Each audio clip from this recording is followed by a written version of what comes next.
My beautiful YouTube family, how you all are doing? I'm doing great and I hope you all are doing fine. So आज सुबह का नाश्ता लेके जा रही थी मैं साजदी के लिए दूध और बॉयल एग। उसके बाद मैंने जल्दी जल्दी नहा के मैं फ्रेश होके आ गई थी।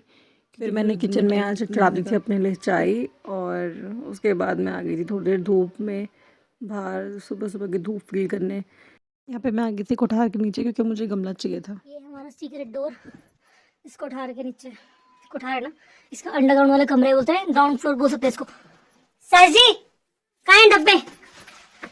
यहाँ अंदर जाने में इतनी गंदी फट्टी है। जर्की निकालूं तो काटेंगे ऐसे उसको। यहाँ इतना बड़ा डब्बा, इसमें मैं आपको आज एक नया काम करके दिखाऊंगी कि मुझे बहुत पसंद है। जब हम छोटे होते थे ना तो हमारे घर के नेबर में, मतलब जहाँ हमारा मेरा दादी वाला गाँव है, वहाँ पर जाते थे हम लोग ना। तो छोटे में छुट्टियों में, समर वेकेशन, विंटर वेकेशन में, तो मैं हमारे घर के बगल में दादी होती थी, तो वो लोग करते थे। इसको जांदरा बोलते हैं। पहले मुझे इसका नाम बड़ा मुश्किल से याद हुआ। इसको जांदरा बोलते हैं और इसमें दालें वगैरह पीसी जाती हैं। जब पहले हमारे मशीन नहीं थी तो इसी में दालें पीसा करते थे, इसमें। और इसमें मैं इसको फिक्स करके दिखाऊंगी थोड़ी देर में। फिलहाल मैं जिस काम के लिए यहाँ पर आई हूँ वो काम ढूंढ लेती हूँ। डब्बा निकालती कुछ यहाँ पे। इसको काटना है ऐसे लगाऊं जो हमारे पास जो एक्स्ट्रा, आप ही तो बोल रहे काट दे बल। कहाँ काट रखा? कितना काट रखा? कितना काट रखा? इतना ही है तो काटा हुआ क्या हुआ फिर? ये तो नॉर्मल साइज है, इसका आधा कर रखा।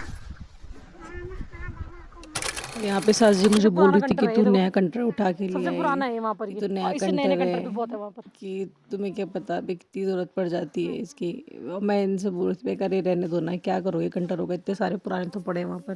देन मैंने उसके बाद आपको उस टाइम बताया था ना कि इसको जांदरा बोलते हैं और इसमें दालें पीसी जाती है। पुराने ज़माने में जब मशीनें नहीं हुआ करती थी तो उस टाइम इसमें ही सब लोग दाल पीसते थे और इसमें सारी मोटी दालें पीसी जाती हैं और मोटी दालों को मिक्स करके बनाते हैं। वैसे जैसे हमें जो मोटी दाल होती है वो एक दिन रात पहले भिगानी पड़ती है, और बट अगर इसमें हम दालों को पीस देते हैं तो उनको भिगाने की ज़रूरत नहीं होती, डायरेक्ट उनमें थोड़ा धुल के अच्छे से। बट हाँ, उस दाल को बहुत सही से धुलना पड़ता है। फिर 2-3 सीटी में लगा के दाल एकदम बहुत अच्छे से बन जाती है। और ट्रस्ट में दाल बहुत टेस्टी बनती है, ये वाली दालें जो जांदरे में पिसी होती है ना। और यहाँ पे मैं गमले में मिट्टी भर रही थी, धनिया, मुझे धनिया बोलना थी कि गमले में।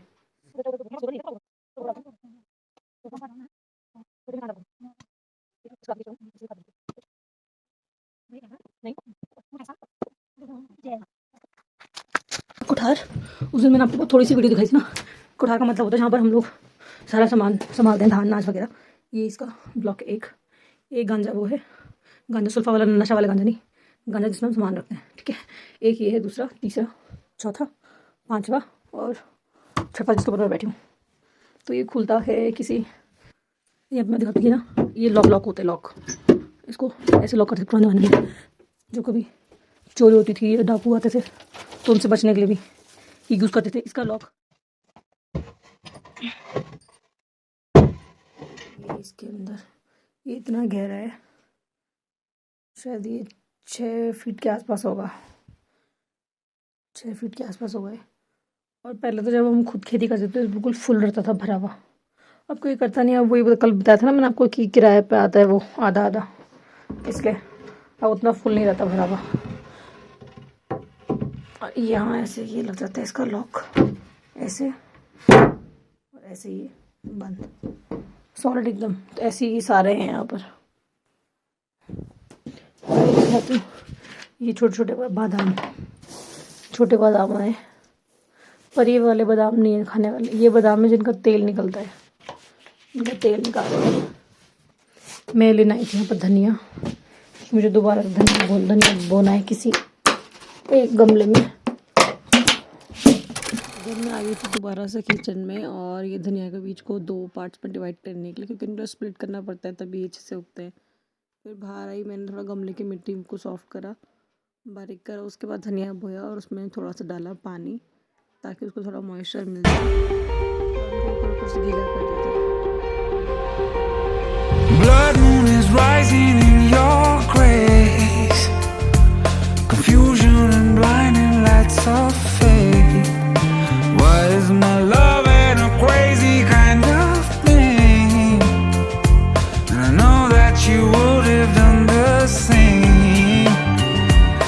clever eyes and clever lies, they never let me realize that mine can be a sick disease. I'm making my moves now, I'm breaking the rules now. Down with my demons, I go. It's been many a moon now since I howled at you loud. Now look down and witness the show.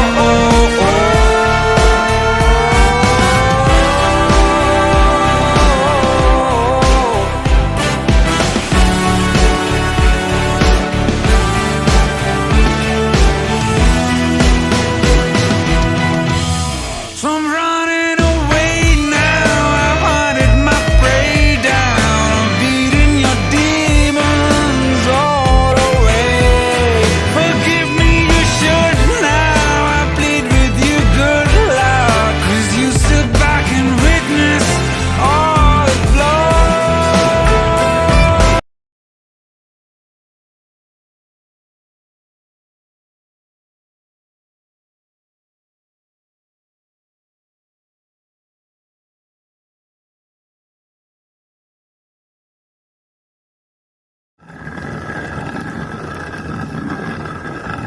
दाल पीसने के बाद मैं आ गई थी kitchen में खाने की तैयारी करने, और मुझे बनाना था मांड, जो कि स्टार्च से बनता है। बेसिकली स्टार्च को मट्ठा में छौंकते हैं, मतलब तेल के साथ। तो यहाँ मैंने चावल को ढक्कन लगा के पकाया था, और उसको मैंने फिर धनिया के बीज के साथ छौंका, उसमें मसाला डाला, थोड़ा डाला मट्ठा, ताकि वो खट्टा टेस्ट हो जाए, थोड़ा सा डाला पानी उसमें। उसके बाद शाम को थोड़ी देर बाकी के साथ टाइम स्पेंड करा, मस्ती करी। फिर देखते ही देखते ससुर जी भी आ गए थे देहरादून से, वो भी देहरादून अपने किसी काम से गए थे। आपने फोन क्यों नहीं करा? मैं लेना चंदली पे। तब तक ससुर जी भी आ गए थे। फिर हम थोड़ी देर बैठे, थोड़ी देर चाय पानी पिया, नाश्ता करा, हो गई थी शाम। बनाया था चाय नाश्ते पूरी खाने की तैयारी। यहाँ और था पाखी के लिए नहाने का पानी गर्म, और पड़ोस में ससुर जी और सास जी रहते हैं। उन्होंने बोला कि यार निधि, तुम्हारी शादी की सीढ़ी देखी नहीं है?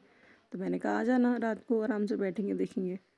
तो फिर उसके बाद वो लोग चले गए थे टीवी देखने के लिए, और मैं यहाँ पाखी को नहला के उसकी अंगारों में उसकी गर्म आग से उसकी मालिश कर रही थी। पहले उसकी सेकाई करी अच्छे से। ये मुझे काफ़ी लोग मैसेज कर रहे थे, यार तुम बच्चे की केयर कैसे करते हो, उसे कैसे नहलाते हो, वहाँ पर हीटर पे नहलाते हो, सिखाते हो, या कैसे आग पे? मैंने कहा मैं तो आग पे ही करती हूँ, क्योंकि जब यहाँ इतनी फैसिलिटी है गाँव में कि हम आग जला सकते हैं, तो बच्चे के क्यों ना उसकी मालिश और उसकी सेकाई आग पे करी जाए, क्योंकि आग की सेकाई तो बच्चे को बहुत ज़्यादा स्ट्रॉन्ग बनाती है। फिर उसके बाद इसकी आजकल मैं तिल के तेल की मालिश कर रही हूँ, क्योंकि तिल का तेल सर्दियों में बहुत ज़्यादा गर्म होता है बच्चे के लिए। वैसे देहरादून में तो मैं इसकी ऑलिव ऑयल से ही मालिश करती थी, बट यहाँ मैं इसके तिल के तेल की मालिश कर रही हूँ, क्योंकि वो यहाँ ज़्यादा ठंडा है। फिर बाकी बॉडी पे और सर पे, बॉडी पे लगाया तिल का तेल और शीशम ऑयल, और सर पे लगाया मैंने इसका ऑलिव ऑयल।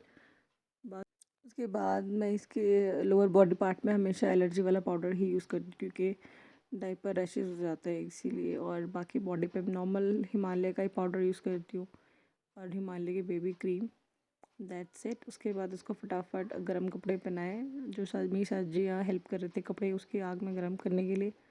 और फिर एकदम उसको गर्म गर्म कपड़े पहनाया, उसको डायपर पहनाया, अच्छे से उसकी मालिश करी। उसकी यहाँ पर मैं उसकी हेड मसाज करूँगी अभी थोड़ी देर में।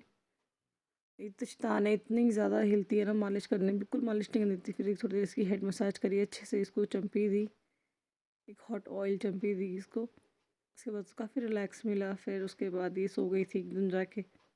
फिर मेहमानों के लिए बनाई थोड़ी देर चाय पानी। उसके बाद थोड़ी देर उनके साथ बैठी, शादी की सीढ़ी देखी, और फिर मुझे खुद नींद आने लगी थी, क्योंकि सुबह से शाम तक का इतना ज़्यादा हेक्टिक शेड्यूल होता है मेरा। मॉर्निंग सुबह 6-7 बजे से उठ के शाम को 10-11 बजे तक बैठने तक का टाइम नहीं मिलता, बिजी हो जाते हैं बच्चों के साथ भी, लाइफ बहुत बिजी होता है। और यहाँ पर पाकि में अपनी दादू की गोदी में बैठ के अपने पापा की शादी की सीढ़ी देख रही थी। और यहाँ पे मेरी सास ससुर भी आ रखे थे यार नेबर से, तो वो सब बैठ के देख रहे थे, और मैं आ गई थी सोने। बस आज के व्लॉग में बस इतना ही। देखते रहिए, don't forget like share and subscribe. Bye.